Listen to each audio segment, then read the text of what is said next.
Assalamualaikum warahmatullahi wabarakatuh.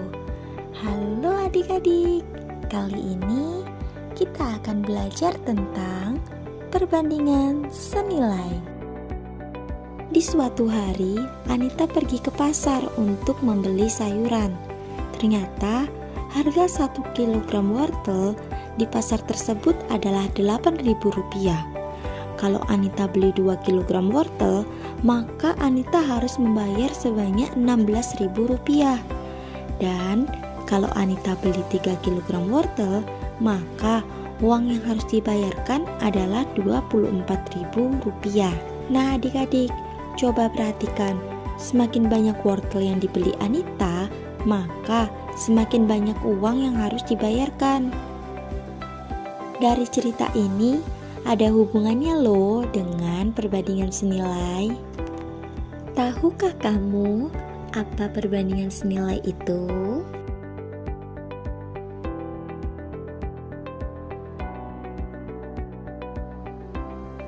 Perbandingan senilai itu apabila salah satu variabelnya bertambah, maka variabel yang lain juga bertambah, atau sebaliknya. Jika salah satu variabelnya berkurang, maka variabel yang lain juga berkurang. Seperti cerita kakak tadi ya, ketika Anita membeli 1 kg wortel harganya Rp8.000.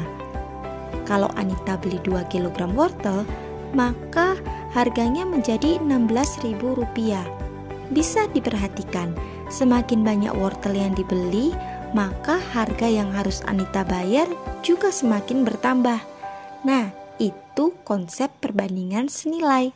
Ingat ya, jika salah satu variabelnya bertambah, maka variabel lainnya juga bertambah. Nah, supaya lebih jelas, kita ke contoh soal ya.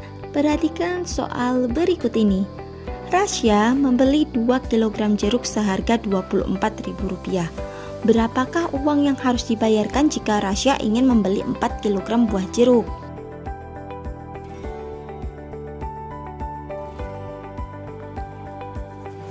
Diketahui 2 kg jeruk sama dengan Rp24.000. 4 kg jeruk sama dengan, karena kita belum tahu harganya, maka kita simbolkan dengan Y. Kalian bisa simbolkan dengan huruf lainnya ya. Nah, supaya kita tahu ini merupakan perbandingan senilai atau bukan, kita akan ilustrasikan dengan garis. Adik-adik perhatikan dulu ya. Adik-adik silahkan perhatikan bagian yang jeruk. Dari 2 kg jeruk ke 4 kg jeruk itu naik ya, maka kita beri garis naik. Sekarang coba adik-adik pikirkan, harga 2 kg jeruk itu Rp24.000. Nah, kalau 4 kg jeruk kira-kira harganya kurang dari Rp24.000 atau lebih dari Rp24.000 ya? Pasti lebih dari Rp24.000, maka garisnya juga naik. Coba perhatikan kedua garisnya. Karena kedua garisnya itu naik, maka merupakan perbandingan senilai. Dari soal tersebut, yang ditanyakan adalah harga 4 kg jeruk atau nilai Y. Untuk menyelesaikan perbandingan senilai, caranya kita kalikan silang. Perhatikan cara mengalihkannya. 2 dikali Y sama dengan 4 dikali Rp24.000. Yang pertama kita kalikan dulu, 2 dikali Y itu ada 2Y, sama dengan 4 dikali Rp24.000 itu ada Rp96.000. Sekarang kita cari nilai Y-nya. Y sama dengan Rp96.000 per 2. Y sama dengan Rp48.000. Nah, berarti harga 4 kg jeruk adalah Rp48.000.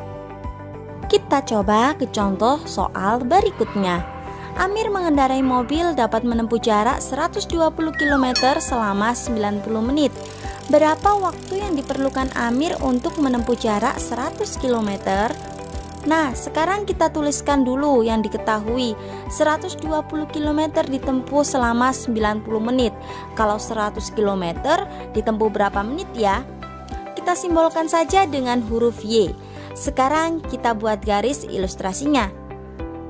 Perhatikan jaraknya, dari 120 km ke 100 km itu turun, berarti garisnya turun. Sekarang coba kalian perhatikan 120 km itu ditempuh 90 menit. Nah, kalau jarak 100 km, kira-kira waktu yang ditempuhnya itu kurang dari 90 menit atau lebih dari 90 menit ya? Pastinya kurang dari 90 menit, maka garisnya juga turun. Karena sama-sama turun, berarti ini merupakan perbandingan senilai. Dari soal di atas, yang ditanyakan adalah waktu jarak tempuh 100 km atau yang kita misalkan dengan nilai Y. Pertama-tama kita kalikan silang dulu ya. 120 dikali Y sama dengan 100 dikali 90. 120 dikali Y sama dengan 120 Y, dan 100 dikali 90 sama dengan 9000. Selanjutnya kita cari nilai Y-nya. Y sama dengan 9000 dibagi 120. Y sama dengan 75. Jadi waktu tempuh jarak 100 km adalah 75 menit. Cukup sekian dulu ya pembelajaran kita hari ini. Terima kasih atas perhatiannya. Akhirul kalam. Wassalamualaikum warahmatullahi wabarakatuh.